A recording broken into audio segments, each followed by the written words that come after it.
Um, Thank you for making time and being here.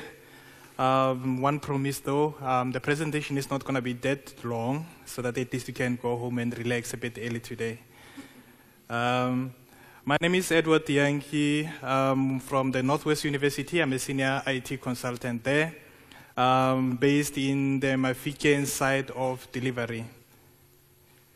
Today I'm presenting virtual queue, which is not a new concept actually, but we do have a sort of a success story that we felt that we should share with the community so that at least you might get one or two things from what we did.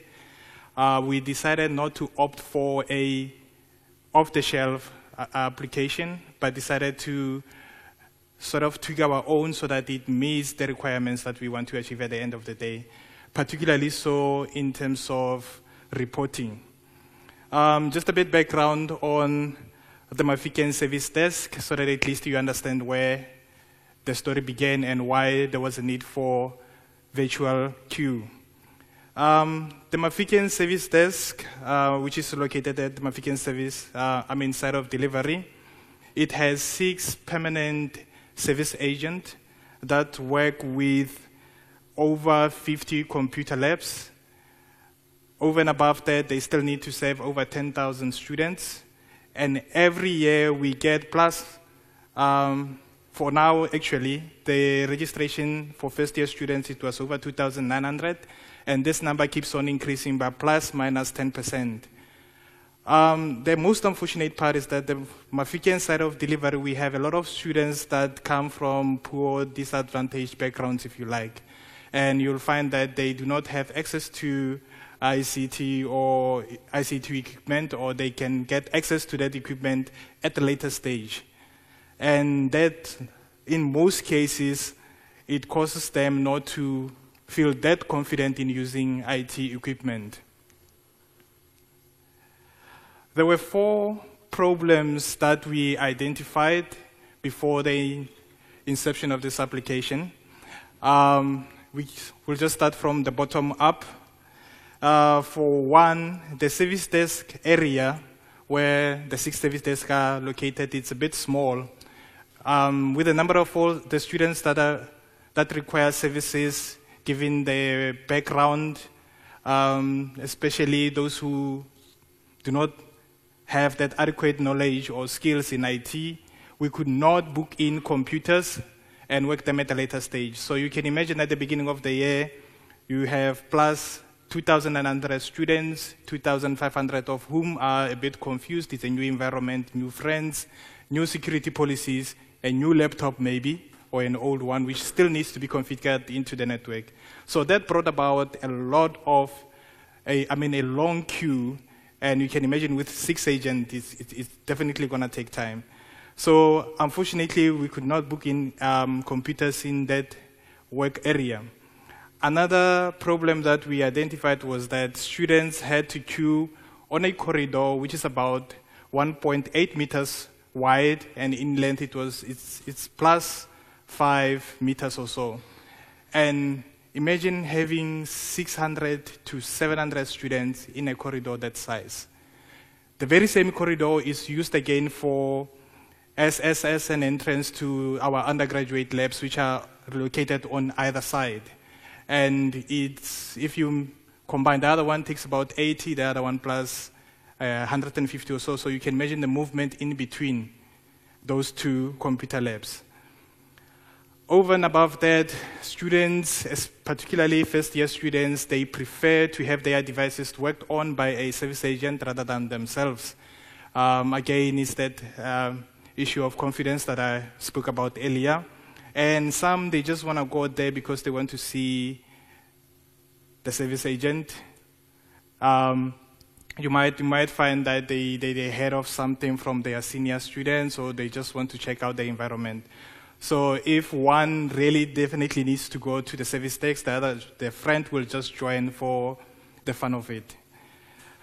The last problem is that senior students, because they know their environment, and they also prefer to have their computers worked on by a service agent rather than themselves, they would act as if they are going to either one of the computer labs, and then at the front of the queue, they just go in.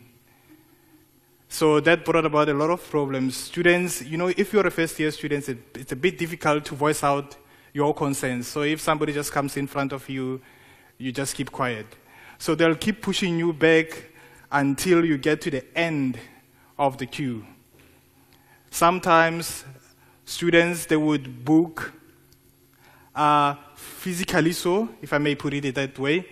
They come in the morning, they say, I'm right behind you, and then they get to go to class. Aram scalp cells, they get to sit down the queue for quite some time, and then when that other students come back, they get to be placed in front of the student who was there in the queue since 8 a.m. or 9 a.m. for that matter. So those were the major problems that we identified, and then the supervisor, Mr. Lapisapane, came forward and said, how can we go about solving this problem? We are aware that there are some queue management applications that are out there off the shelves, but through our investigation, we did find out that they are not going to serve our clients best, seeing that students, especially first-year students, when it comes to computers, if it's a bit difficult, they're not going to use it. We have, I'm definitely sure, on the previous presentation, you saw the university webpage where you have videos, how-tos, guides, and so on. It's a bit difficult for students to go there, especially first years, to go and check out how they can configure devices on their own. They would rather want a more knowledgeable other to assist. We created the application in 2016. That was the first inception of the application. The four main things that they wanted on that system was that it should also integrate with the incident management system, OTRS, which we currently use. And it should also log tickets automatically. So the moment the students comes to the service desk and then says, I want my cell phone to be configured, or I would like my password to be reset, it will then send a ticket, an incident ticket, to our incident management system. The other thing was that it should also retrieve student information or details from the Active Directory, such that at the end of the call or the incident, it should send a ticket, not a ticket actually, a questionnaire back to the student to say, how did you feel about the service? Did we serve you right? Was the time you spent in the queue enough, or whether you feel that it was too long? Over and above that, we also wanted students to be able to create tickets by themselves. So they just walk to the service desk and then they choose that I have a computer, I want to install statistical software on this computer, and then you just sit back. That actually helped in terms of the long queue on that 1.8 by 5 meter corridor. They can just sit about anywhere, and then when it's their turn, a voice from a speaker will just say, student number so and so, please come forth to the counter. And that is not done by a person. The only interaction that is there is just the service agent to say, call the next customer, and then the system calls the next customer automatically. In 2018, we decided to upgrade because of the number of students that we got from, the number of students that came through to the service desk. If you have that 200, 300 students on a corridor, we felt that it's one hazardous, and we felt that if they came for the same service, we can use a computer lab, which is next to the other two computer labs that I spoke about, to assist them in groups. But what we were doing in the previously, we lost the statistics for those students, so we could not capture how many students came for Wi-Fi, for instance, and how much time did they spend on the queue. So we just took them in groups, and then at the end of the day, you lose those stats. So in this year, we decided to do an upgrade so that we can get We can serve those students in a group. We call them all at the same time. They come through, they use their access cards. The access card, the system is already linked to the Active Directory as well as the access control. So the moment they swipe their RFID cards, it will automatically pick up their details and then remove them from the queue if they had initially indicated what they want. But if that's not the case, they were still in the queue. If they come through, it will then record what service they were looking for. Again, we also wanted to add priority calls because we saw that the time it takes for a service agent to change a password as opposed to configuring a computer or a laptop, it's relatively small.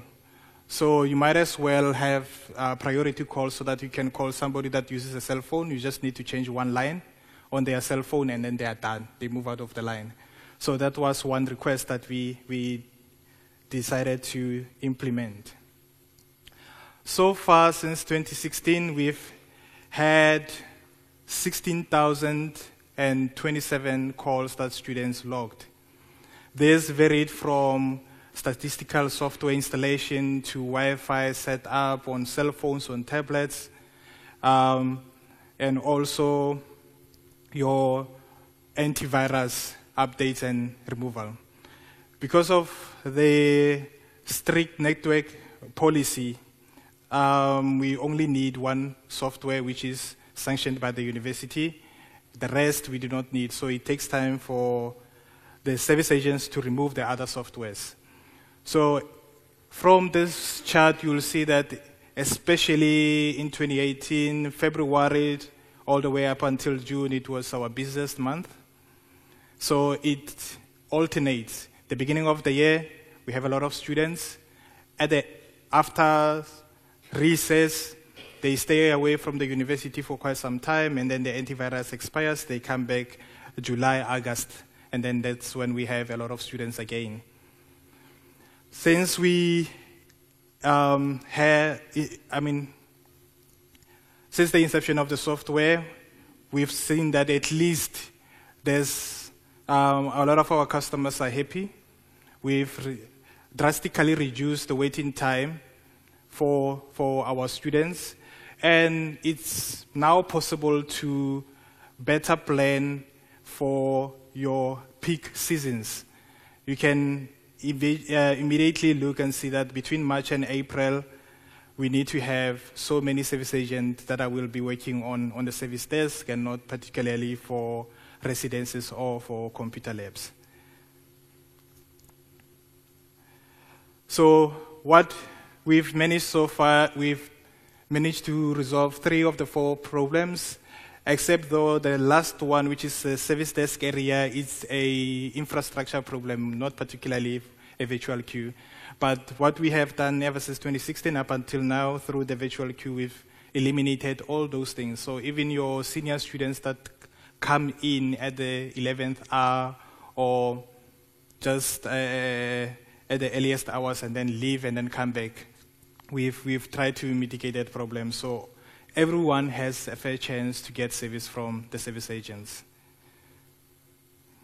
Unfortunately, I cannot do a demonstration. I'll need to either disconnect here, so I'll just put up screenshots. This is the first screenshots where students either swipe their student cards or they put in their student numbers. And it only takes active students. After you have done that, it will ask you which type of service you require. If you need your cell phone to be configured, you just choose cell phone. If it's a tablet, we'll also want you to choose tablet. After you have done that, it places you on the queue.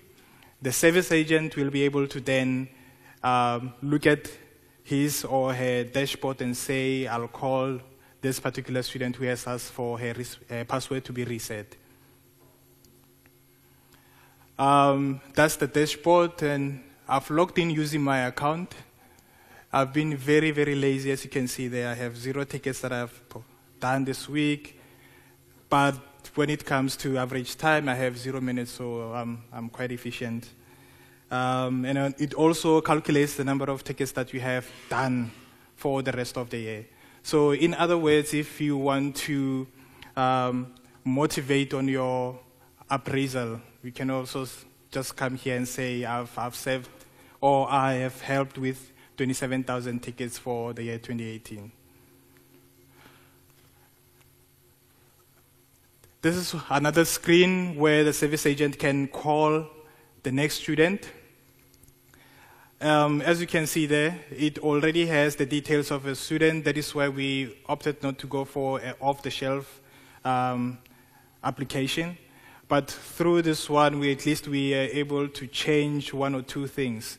For instance, the student requested for Wi-Fi to be set up, so you can call that student. Again, we've put in rules that you can only serve 4 clients at a time. The reason for that is that you have old computers, you have new computers. One computer can take 15 minutes for you just to uninstall antivirus. And then the next one, it's a brand new one, you just need to install Microsoft Essential, for instance. So we've seen that we can reduce the waiting time for students by multitasking. If a computer can do it, so can we. So you can call up to 4 customers, you serve those customers. Once you reach 4, this call customer button disappears, so you can no longer call anyone up until you've served those 4 and you're done with them. Once you have done that, then it allows you to call more students.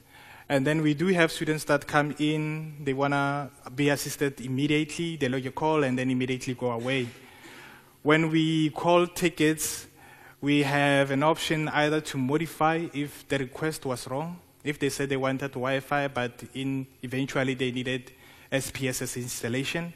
We are able to to modify the ticket there so that we have the correct subject for reporting purposes. Over and above that, we can recall a customer. If the customer does not come, it allows us to declare that ticket as lost. That way, it doesn't go to our incident management system, but it remains here for statistical purposes. Once the customer comes, you can just say the customer has showed up, and it also shows you the time that the customer has been on a queue.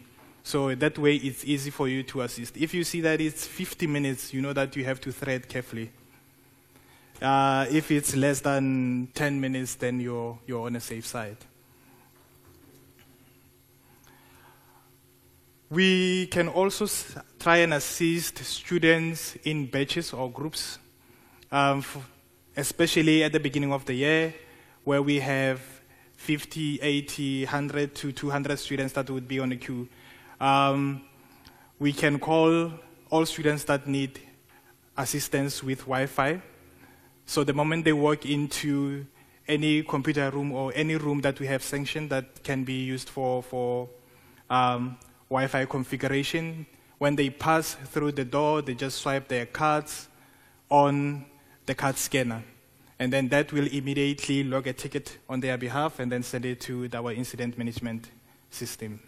So in a way, we're no longer losing stats, we're keeping everything together. When they leave, remember, our laptops are not the same. So the moment you're done and you're happy with the service that you received, when you walk out, you swipe your card again, and then it records the started time, call time, and average time that you have waited on the line. So that way, again, you get to serve a lot of people at the same time, making sure that at least quality is not compromised. So same service to everyone. Are there any questions before I conclude?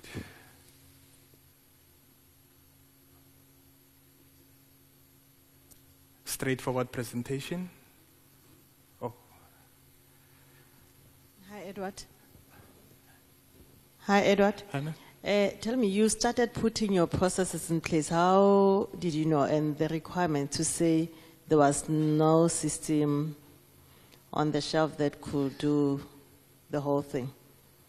And then the one that you have developed, because I hear that you developed this within the university, how the length of the development, what other skills were you supposed to have in place? Because I'm more interested to see that, especially the reporting part of it, that you can see from your dashboard that how many students have you serviced and the length of time that each student have taken for his or her call to be resolved. I think I had 3 questions there. Let me see if I'll try to remember them all. The first question was why did we not opt for an off-shelf application? Remember, I did say that we wanted to integrate this with the incident management system. That was one reason.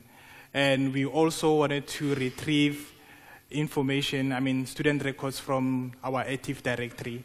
So that little script, we could do it ourselves. And again, for that integration, we can also do it ourselves. So we saw that one as a cost-saving exercise, and then again, in addition to that, we had the freedom to change whatever we needed to change. In terms of skills, I believe everyone can do it in this room. For as long as you know programming, you can do it, whether you're using C#, PHP, Java. For as long as you have your logics and your business rules, it's easy for you to say, this is what we want, these are the requirements, this is what we're going to do first. If you want to follow the agile route, you test, you implement, you go back to the drawing board, you do another one. The other part that I also forgot to mention, especially for reports, is that the reports that you get from the system, we wanted to check the average time for each and every service agent, as well as filter or group reports per service. That was one thing. But over and above that, we wanted to have our own screen, which we do have now, where we'll advertise all the IT-related services, as well as videos on how to configure so that students no longer come back. You go in once, you look at the dashboard, and then you see, oh, this is how it's done. And then from there, you get to help yourself. That is why you see the drop in terms of customers that come in. And we only get it back when, we only go high when they come back for recess, for instance, in July. So that's about it.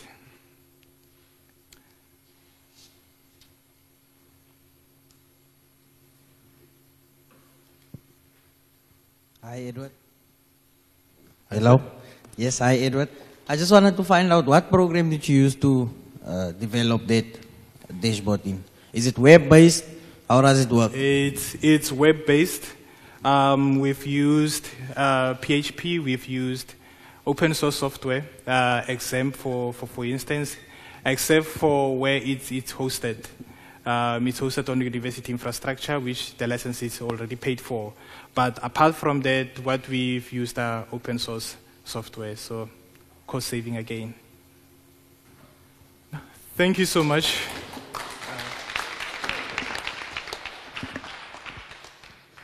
Thank you, Edward. That concludes our sessions for today. We'll see you bright and early at 9 a.m. tomorrow morning.